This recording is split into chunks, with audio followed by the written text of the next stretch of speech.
Hello, we're going to do chapter, move that down a little bit, 14. I gotta adjust my phone because it takes a picture of my face.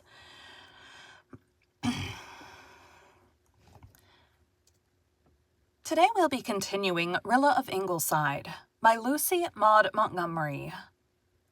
Chapter 14, The Valley of Decision. Susan kept the flag flying at Ingleside all the next day, in honor of Italy's declaration of war. And not before it was time, Mrs. Doctor dear, considering the way things have begun to go on the Russian front. Say what you will, those Russians are kittle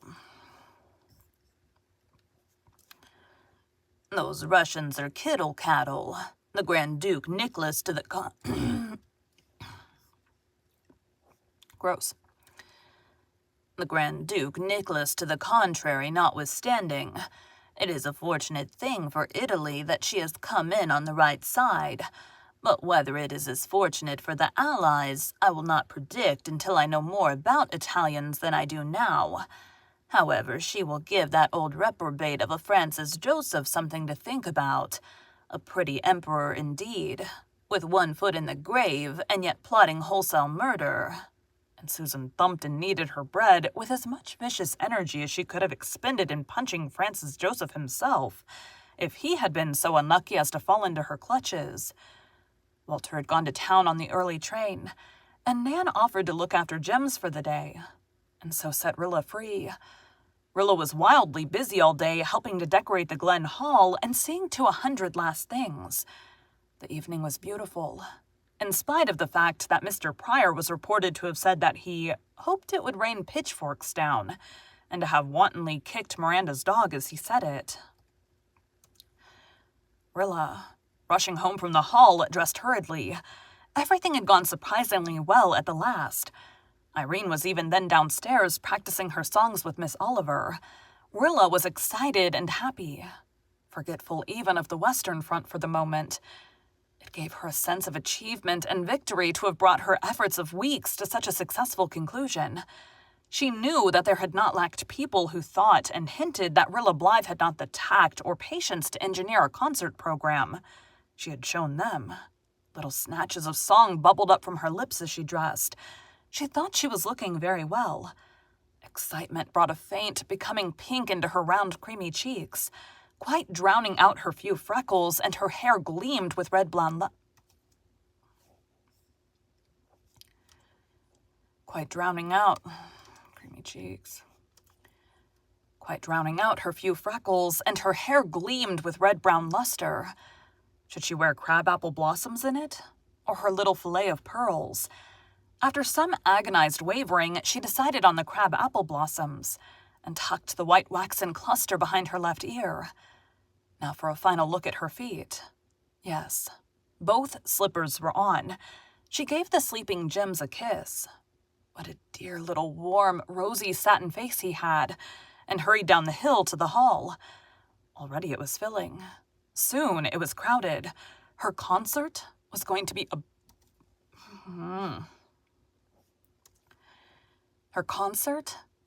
a brilliant success. The first 3 numbers were successfully over. Rilla was in the little dressing room behind the platform, looking out on the moonlit harbor and rehearsing her own recitations. She was alone, the rest of the performers being in the larger room on the other side. Suddenly she felt 2 soft bare arms slipping round her waist. Then Irene Howard dropped a light kiss on her cheek. "Rilla, you sweet thing, you're looking simply angelic tonight. You have spunk. I thought you would feel so badly over Walter's enlisting that you'd hardly be able to bear up at all. And here you are, as cool as a cucumber. I wish I had half your nerve."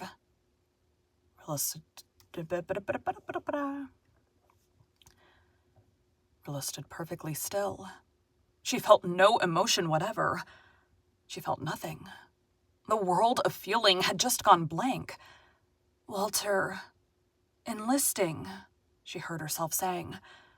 Then she heard Irene's affected little laugh. "Why, didn't you know? I thought you did, of course, or I wouldn't have mentioned it. I am always putting my foot in it, aren't I? Yes, that is what he went to town for today. He told me coming out on the train tonight. I was the first person he told. He isn't in khaki yet. They were out of uniforms, but he will be in a day or two. I always said Walter had as much pluck as anybody. I assure you I felt proud of him, Rilla, when he told me what he'd done. Oh, there's an end of Rick McAllister's reading. I must fly. I promised I'd play for the next chorus. Alice Clow has such a headache. She was gone. Oh, thank God she was gone. Rilla was alone again, staring out at the unchanged, dreamlike beauty of moonlit Four Winds. Feeling was coming back to her. A pang of agony so acute as to be almost physical seemed to rend her apart. I cannot bear it, she said. And then came the awful thought that perhaps she could bear it, and that there might be years of this hideous suffering before her. She must get away. She must rush home. She must be alone. She could not go out there and play for drills and give readings and take part in dialogues now. It would spoil half the concert. But that did not matter. Nothing mattered. Was this she, Rilla Blythe, this tortured thing who had been quite happy a few minutes ago? Outside, a quartet was singing "We'll Never Let the Old Flag Fall." The music seemed to be coming from some remote distance. Why couldn't she cry as she had cried when Jem told them he must go? If she could cry, perhaps this horrible something that seemed to have seized on her very life might let go. But no tears came. Where were her scarf and coat? She must get away and hide herself like an animal hurt to the death. Was it a coward's part to run away like this? The question came to her suddenly, as if someone else had asked it. She thought of the shambles of the Flanders front. She thought of her brother and her playmate helping to hold those fire-swept trenches.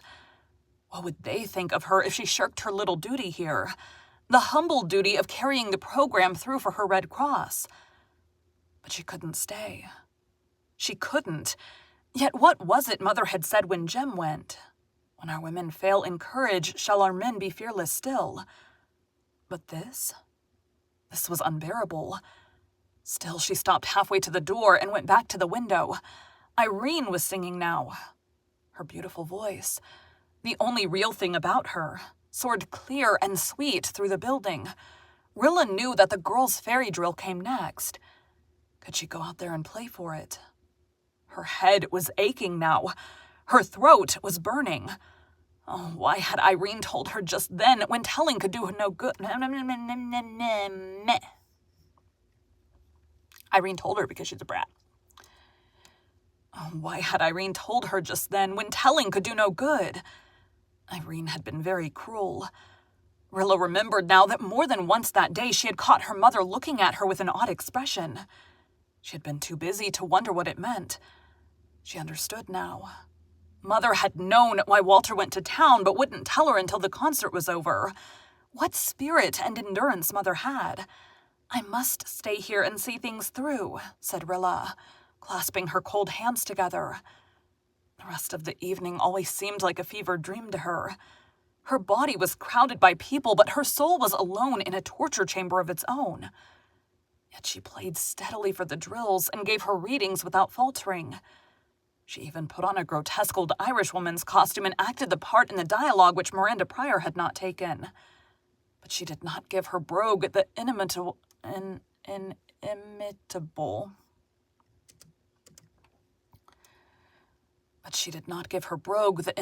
twist she had given it in the practices, and her readings lacked their usual fire and appeal.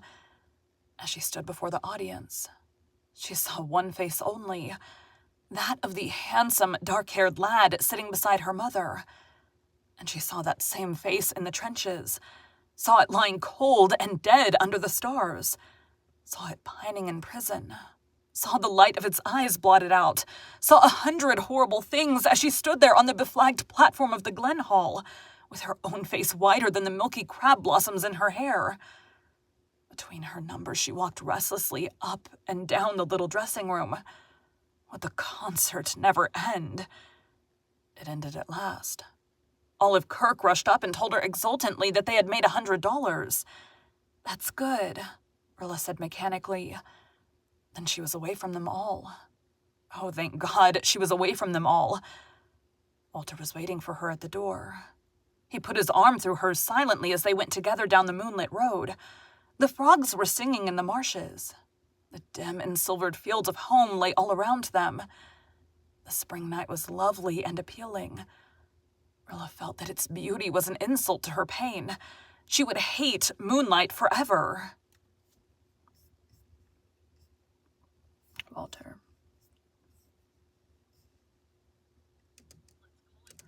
Let's call it Rainbow Valley. You know, said Walter. Yes, Irene told me, answered Rilla chokingly. We didn't want you to know till the evening was over. I knew when you came out for the drill that you had heard. Little sister, I had to do it. I couldn't live any longer on such terms with myself as I've been since the Lusitania.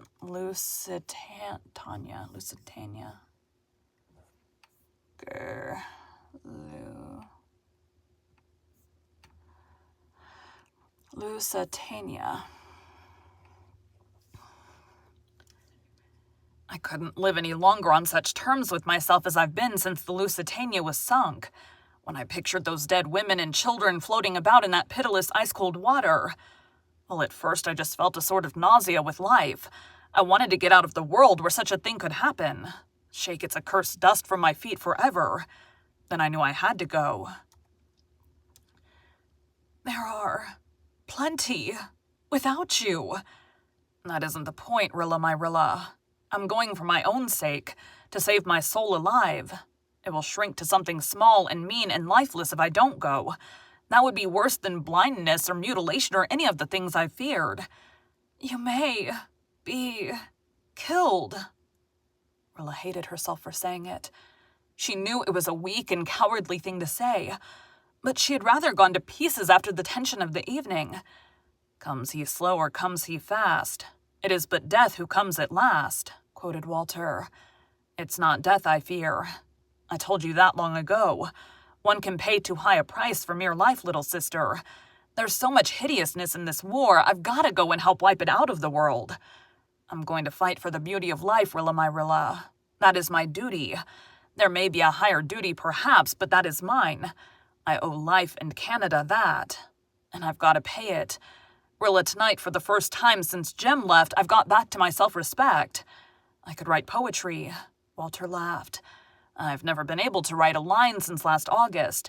Tonight I'm full of it. Little sister, be brave. You were so plucky when Jem went.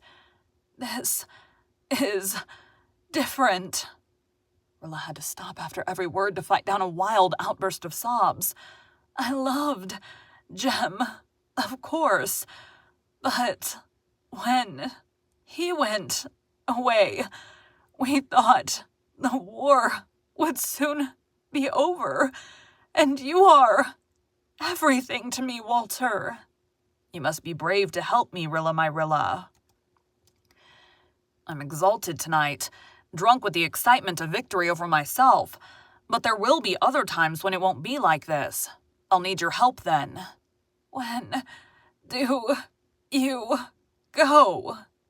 She must know the worst at once. Not for a week. Then we go to Kingsport for training. I suppose we'll go overseas about the middle of July. We don't know. 1 week. Only 1 more week. Only 1 week more with Walter. The eyes of youth did not see how she was going.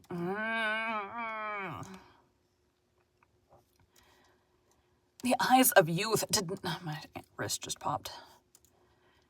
The eyes of youth did not see how she was to go on living. When they turned in at the Ingleside gate, Walter stopped in the shadows of the old pines and drew Rilla close. Dang it. Walter stopped in the shadows of the old pines and drew Rilla close to him. Rilla my Rilla, there were girls as sweet and pure as you in Belgium and Flanders. You, even you, know what their fate was. We must make it impossible for such things to happen again while the world lasts. You'll help me, won't you? I'll try, Walter, she said. Oh, I will try. As she clung to him, with her face pressed against his shoulder, she knew that it had to be. She accepted the fact then and there. He must go. Her beautiful Walter with his beautiful soul and dreams and ideals. And she had known all along that it would come sooner or later. She had seen it coming to her. Coming. As one sees the shadow of a cloud drawing near over a sunny field. Swiftly and inescapably. Amid all her pain, she was conscious of an odd feeling of relief in some hidden part of her soul, where a little dull, unacknowledged soreness had been lurking all winter. No one could ever call Walter a slacker now. Rilla did not sleep that night. Perhaps no one at Ingleside did except Gems. The body grows slowly and steadily, but the soul grows by leaps and bounds. It may come to its full stature in an hour. From that night, Rilla Blythe's soul was the soul of a woman in its capacity for suffering, for strength, for endurance. When the bitter dawn came, she rose and went to her window. Below her was a big apple tree, a great swelling cone of rosy blossom. Walter had planted it years ago when he was a little boy. Beyond Rainbow Valley, there was a cloudy shore of morning with little ripples of sunrise breaking over it. The far, cold beauty of a lingering star shone above it. Why, in this world of springtime loveliness, must hearts break? Rilla felt arms go about her lovingly, protectingly. It was her mother. Pale, large-eyed mother. "Oh, Mother, how can you bear it?" she cried wildly. "Oh, Mother, how can you bear it?" she cried wildly.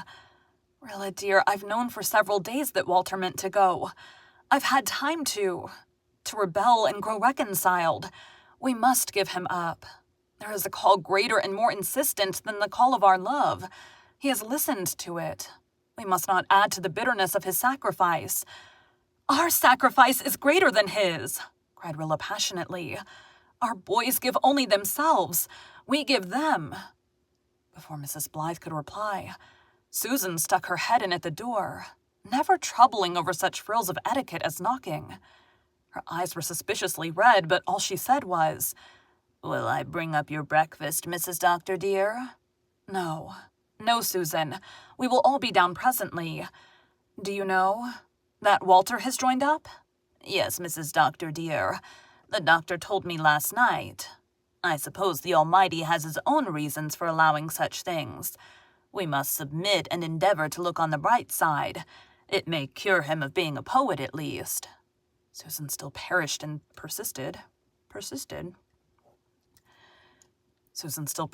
in thinking that poets and tramps were tarred with the same brush, and that would be something. "But thank God," she muttered in a low tone, "that Shirley is not old enough to go." This is the doctor. "Isn't that the same thing as thanking him that some other woman's son has to go in Shirley's place?" asked the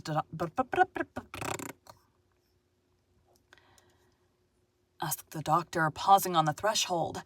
"No, it is not, Doctor dear," said Susan defiantly as she picked up Gems, who was opening his big dark eyes and stretching up his dimpled paws. "Do not you put words in my mouth that I would never dream of uttering. I am a plain woman, and cannot argue with you." We haven't heard from Mrs. Elliot in a long time. "But I do not thank God that anybody has to go. I only know that it seems they do have to go unless we all want to be Kaiserized, for I can assure you that the Monroe Doctrine, whatever it is nothing to tie to with Woodrow Wilson behind it. The Huns, Doctor dear, will never be brought to book by notes. And now," concluded Susan, tucking Gems in the crook of her gaunt arms and marching downstairs, "having cried my cry and said my say, I shall take a brace, and if I cannot look pleasant, I will look as pleasant as I can." Thank you for joining Bite at a Time Books today, while we read a bite of one of your favorite classics. Again, my name is Bree Carlile, and I hope you come back tomorrow for the next bite of Rilla of Ingleside. I think this one's shorter. I think this is like the halfway point. Or maybe it was longer. I have no idea. I just go and and it ends when it ends. Anyways, thanks, guys.